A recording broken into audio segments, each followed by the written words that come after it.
ইলিশ মাছ খেতে পছন্দ করে না এমন বাঙালি খুব কমই আছে।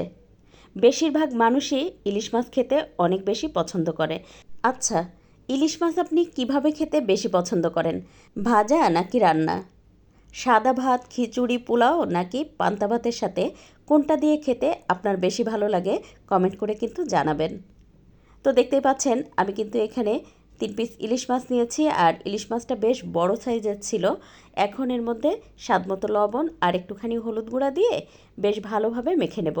আর এই যে পাশেই দেখতে পাচ্ছেন আমি কিন্তু ইলিশের পেটি নিয়েছি।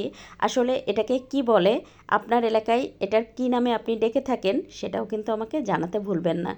তো দেখতেই পাচ্ছেন আমি কিন্তু সব কিছু ভালোভাবে মেখে নেওয়ার পরে চুলায় একটা প্যানে 2 টেবিল চামচ পরিমাণ সরিষার তেল খুব ভালোভাবে গরম করে এর মধ্যে দিয়ে দেব ইলিশ মাছগুলো। একটু সময় নিয়ে ভেজে নেব, যেহেতু একটু মোটা করে ইলিশ মাছগুলো কেটে নিয়েছি, তাই কিন্তু প্রত্যেকটা পাশ 5-6 মিনিট সময় নিয়ে বেশ ভালোভাবে ভেজে নিতে হবে। চুলার আঁচ মিডিয়াম রেখে বেশ ভালোভাবে প্রত্যেকটা সাইড আমি ভেজে নিয়ে এই যে দেখতে পাচ্ছেন আমি কিন্তু উল্টে দিচ্ছি। তো 5-6 মিনিট ভেজে নিয়ে এভাবে কিন্তু উল্টে দিয়ে আমার মাছগুলো কিন্তু ভাজা হয়ে গেছে। এবার আমি তেল ঝরিয়ে তুলে নেব। আমার তো মনে হয় ইলিশ মাছ সরিষার তেল দিয়ে ভাজলে অথবা রান্না করলে খেতে অনেক বেশি ভালো লাগে। আপনি চাইলে রেগুলার রান্নার তেল দিয়েও কিন্তু ভেজে অথবা রান্না করে নিতে পারেন। ইলিশ মাছ খেতে তো আমি এত বেশি পছন্দ করি, আমার যেভাবেই হোক ইলিশ মাছ মোটামুটি রান্না হলেই হলো।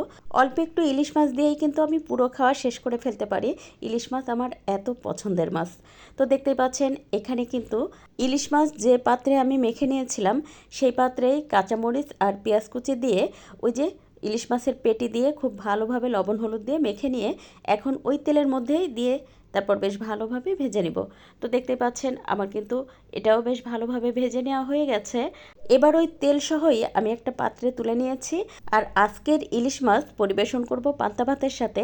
দেখতেই পাচ্ছেন এখানে কিন্তু আমি আগে থেকে রান্না করে রাখা ঠান্ডা ভাত নিয়েছি, আর এর মধ্যে একদম ফ্রিজের নর্মাল পানি দিয়ে তারপর কিন্তু বেশ ভালোভাবে ভিজিয়ে নিয়েছি। 1 ঘন্টা আগে এটা আমি কিন্তু পানি দিয়ে রেখেছিলাম।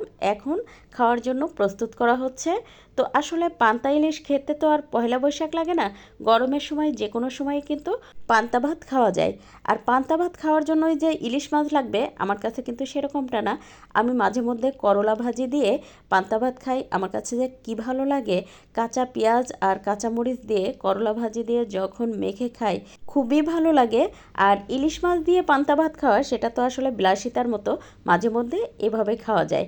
তো দেখতেই পাচ্ছেন আমি কিন্তু আলু ভর্তা, বেগুন ভাজি, সাথে কিন্তু ইলিশ মাছ, সেই সাথে কাঁচামরিচ, শুকনো মরিচ ভাজা, আর তার সাথে গোল গোল করে পেঁয়াজ কেটে দিয়েছি। আর এতে করে দেখতে তো সুন্দর দেখা যায়, আর খেতেও অসম্ভব ভালো লাগে। মাঝে মধ্যে এভাবে একটু খাওয়া যেতেই পারে, তাই না? আজ এ পর্যন্ত, কাল আবার নতুন কোনো ভিডিও নিয়ে দেখা হবে ইনশাল্লাহ। সে পর্যন্ত সবাই ভালো থাকবেন, সুস্থ থাকবেন। আল্লাহ হাফেজ।